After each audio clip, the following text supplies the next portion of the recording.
Hello friends and welcome into the Cowboys Report. I am your host Tom Downey. If we don't get to your questions, well, go tweet me on Twitter at WhatGoingDowney. Let's take a look now at the latest from training camp, and yes, we're going to start things off with some injury notes and updates. First up is Zack Martin, who's dealing with back soreness / spasms, and in the end he went for an MRI. It only came back though with some disc irritation. That's good news relative to something really, really bad, which it certainly could have been. But Martin says he's fine. He says he'll play in week 1. But the Cowboys, unsurprisingly, they're going to be cautious. They are not going to rush Zack Martin back into action because there's no point to doing so. What does week 1 and week 2 of the preseason mean to Zack Martin? Nothing. So don't panic there about Zack Martin. Now, the Cowboys are looking for extra depth on both the offensive line and at cornerback. Cody Wichmann also banged up right now. I'll make note that also Connor McGovern has dealt with his own pec issue for a good portion of camp and even getting that against OTAs. So for the offensive line, they're kind of thin on the interior. Joe Looney, Adam Redmond, those guys can play guard as well. But for week 1 of the preseason, I doubt you have Zack Martin. You might not have Connor McGovern. You probably won't have Cody Wichmann. Derek Puny's really more of a center. The Cowboys did, or he's more of a tackle. Left guard Derek Puny, I listed there, but he's really more of a tackle. The Cowboys did claim Tariq Cole off of waivers from the Cardinals, but he chose to retire instead. I guess he just doesn't want to play football anymore. So for the Cowboys, just to get by in the preseason, they are going to be looking for some more offensive guard depth. And that comes from Stephen Jones, who also says they're looking for a little bit of corner help as well. Again, this is not for like regular season depth. This is just to get by in the preseason when you got to have extra bodies and extra depth there. Byron Jones still on the PUP list right now. CJ Goodwin's been banged up. Chris Westry has missed a little bit of time. He could be back soon / should be back soon there. So for those two positions, the Cowboys are just looking for camp bodies just to get by in the preseason, not for week 1 of the regular season, but I think they'll end up being okay. All right, guys, request for you. Can you get us to 30K subscribers before the preseason? I want to do a week 1 preseason watch party.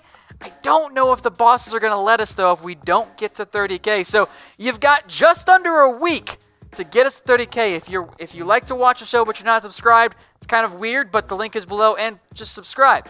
YouTube.com/Dallas Cowboys Report. Let's get us to 30K. So you can have that preseason watch party only on YouTube, by the way, if you're watching on Facebook.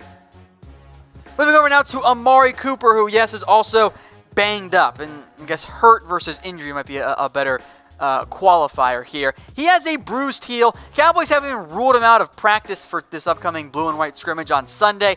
That's a pretty good sign there.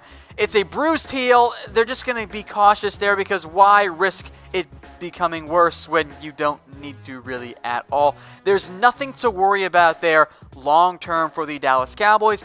He's going to be fine. I just don't know if he'll play in today's blue and white scrimmage.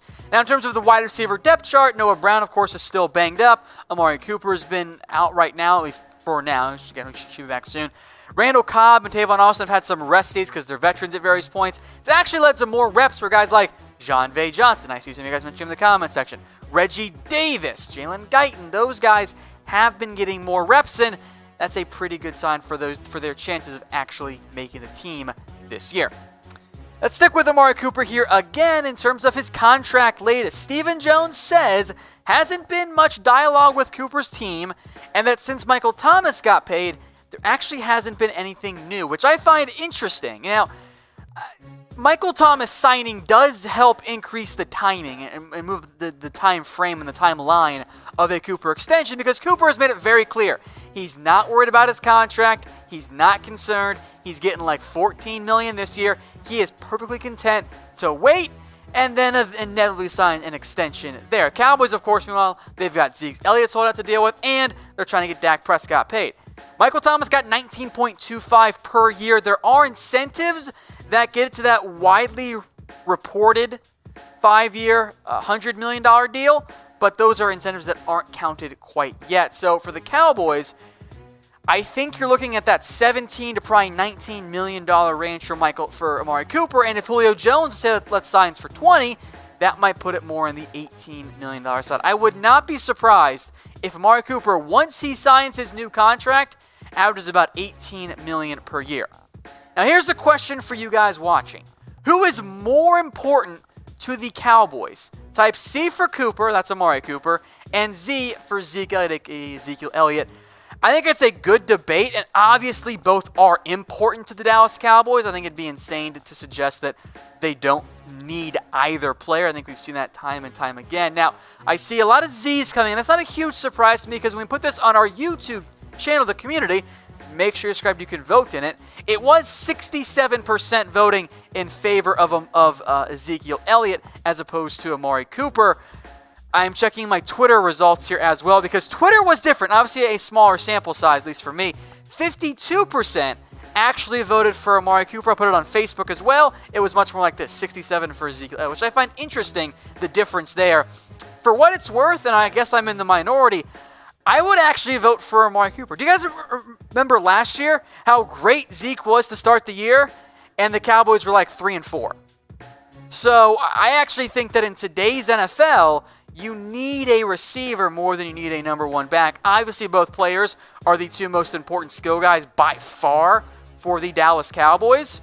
But even if you want to point to, well, the Cowboys were bad 2017 without Zeke, once they got Tyron Smith back for the last 4 games of Zeke's suspension, they went 3-1. I see Fred Feed Zeke 21, a unbiased viewpoint, says no Zeke, no playoffs. I think that's also true for Amari Cooper, though. So it's definitely a good argument worth having. I was a little surprised it wasn't closer to 50-50, though. Speaking of Zeke, let's update with what's going on in terms of his contract holdout. Zeke still has yet to report that August 6th quote-unquote deadline approaching very quickly here. And there continues to be more freakout over what Jerry Jones said this time. For starters, Jones has continuously said he's not worried about getting a deal done, basically asking reporters, when did I not get one done? He always gets it done in the end. But the latest comments have now been twisted into Jerry Jones saying, Zeke's going to hold out for months, which is not what he freaking said. Here's the quote. And he was asked about, at what point does a holdout become an issue for the Cowboys and for Zeke? And his quote was, I don't see a point. I don't see a point months into the season. While we've got some sloppy rules relative to holdouts right now, they do bite when you don't play. I don't have a time that I'm looking at and that is a concern in my mind of, oh my goodness, Zeke's not here. So what Jerry's saying here is, A, he's confident. He thinks that Zeke and the Cowboys will get something figured out. And even if they don't by August 6th or whatever, Jerry's not panicking. I think that's a bigger deal. I know the word months is in there, but to have headlines saying Jerry Jones says holdout could last for months, the quote's right there. You guys have eyeballs. It's not what he said. It blows my mind how ridiculous some of these media outlets are being when they completely twist and distort what was actually said by Jerry Jones. Jerry Jones is saying, I'm not concerned even if it takes forever. He's not saying, I'm not concerned, but it's going to take forever. There's very different connotations there. It's very confusing to me. Now, here's a question for you guys again about Zeke and that August 6th deadline. Will he show up by August 6th? Type Y for yes or type N for no. Let me know in the comments section. Now, I'm going to go with... I still think, yes, he does show up, but I'm certainly not that confident. Certainly not what I was if you'd asked me this before. Can't be like, yeah, of course Zeke shows up by August 6th. He's probably there already by that point. So I still lean yes. I do see some no's coming in. I am starting to wonder more and more, though, if Zeke's camp is convinced that, A, they're going to get a deal done with the Dallas Cowboys. Therefore, sacrificing that year of free agency, which he would not accrue if it does not show up by August 6th, means that they're not concerned about that that's not a deadline that matters to them. So will Zeke show up? Let me know. Y for yes, N for no. I think this will be our next poll on the community because I see quite a few N's in there. I'm very curious to see how the votes are now when I'm sure if we'd asked this a week ago, it would have been mostly yeses. All right, some more training camp notes. Let's talk about defense because defense often gets overlooked here. Maliek Collins, and by pretty much all accounts, David Hellman, Brian Broaddus, pretty much anyone down there at camp right now, Maliek Collins has been impressing. And that's good for the Cowboys, of course, because Collins, it's never been talent with him, right? He's always been, at least has shown flashes of being a good disruptive player. His first year at 5 sacks, I thought, wow, this guy's going to be a stud. The problem has been for Collins the past 2 years, he's been hurt. Even if he's played in all 16 games like he did in his second year, he wasn't the same guy. He has been forced to play at times the one technique, which is not his best fit. If the Cowboys are able to let Maliek Collins be a true 3 technique, and more so this year, I think he'll produce at a more similar to what we saw in year 1. Now, I will make note, this is contract year Maliek Collins, which I'm sure helps, not that he needs it, that definitely helps the motivation side of things. And Collins, he is holding off Trysten Hill, and long term, the reality is Trysten Hill is going to replace Maliek Collins on this team. That if in 2021 or even more likely 2020, Hill is going to be playing over Maliek Collins. Might not happen this year, but down the road, that's the clear path in the direction the Cowboys are trending, I believe. But still, if you can get production this year out of Maliek Collins, that 5-sack year in 2016, only 2.5 sacks 2017, missed time in 2018, that's why there are fewer tackles there, but 3 sacks. If you can even get just 4 sacks from Maliek Collins, I think that's a pretty big indication of success, and that would be a good boost for the Cowboys' defensive line.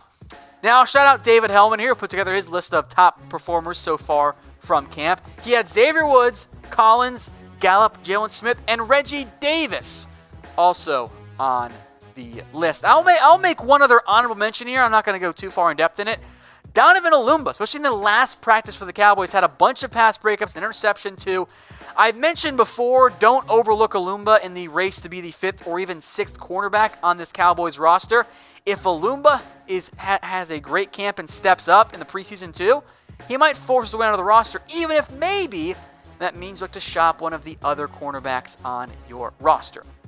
Now, giveaway for you guys, or at least bonus giveaway from our friends over at MyBookie. Head over to chatsports.com/Cowboys and use promo code GOCowboys for 100% deposit. Here's what that means, all right? You put down $50, they're going to give you $50 for free. You put down $100, they'll up that bonus to $100. It's 1 for 1 there. You put down $50, they give you $50. You're not going to find a better betting deal out there than our friends over at MyBookie. Chatsports.com/Cowboys. Promo code is GOCowboys. That is only for Cowboys fans. If you are a Giants fan or Eagles fan, first off, why are you watching? Second off, this is not for you. You're not allowed to use it. All right? Chatsports.com/Cowboys. Promo code GOCowboys. All right, one last news item note here coming out of camp. That's on Taco Charlton, who, yes, has, at least according to Marinelli, has played better so far in camp. Now, Marinelli and Taco had what Rod called a quote-unquote man talk in the offseason. The Cowboys were notably unhappy with Taco's attitude last year. He was kind of moping around, wasn't super engaged, and was even a healthy scratch at times last year. You don't ever want your first-round pick to be a healthy scratch. That's just bad. Well, here's what Rod Marinelli said. I mean, that's man talk. Here it is. You don't beat around the bush. Here's what you've got to do. Here's what you have to do to be the type of player we want you to be and you want to be. He's coming into camp. His offseason was good. I like what he's done so far. So from Marinelli, that sounds good. Kind of sounds like he had a sit-down with Taco and said, hey, Taco, get it together. Let's go. We need you to have a better year, and you're not even guaranteed a roster spot. Charlton, and I don't want to read too much into it, but his quotes were interesting. We got to talking in the offseason and hash out our differences. Now we can move forward. First off, why were the differences? And worry about what's going on the football field and go from there. It was a lot. I can't really get into that talk and what that was.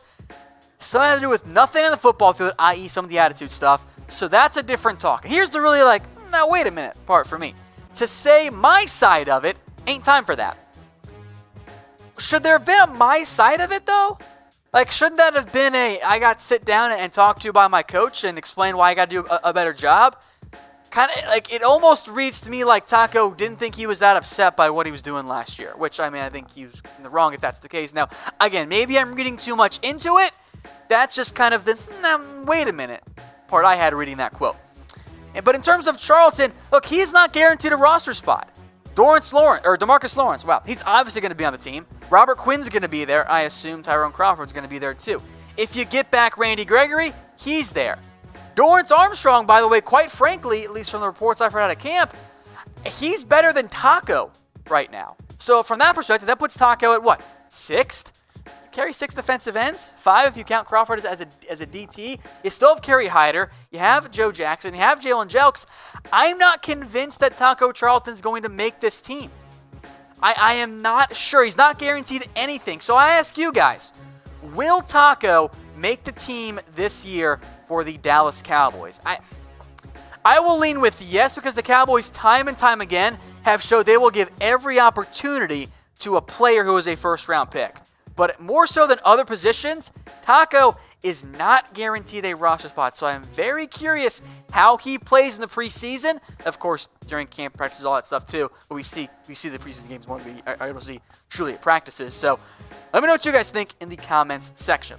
Hey Cowboys fans, thanks for watching the Cowboys Report. If you haven't already, click right here to subscribe to our channel for all the best Cowboys coverage on the internet. That's news, rumors, highlights, mailbags, film studies, and a whole lot more. And I'm making your lives a little bit easier as well with the next Cowboys Report video right here.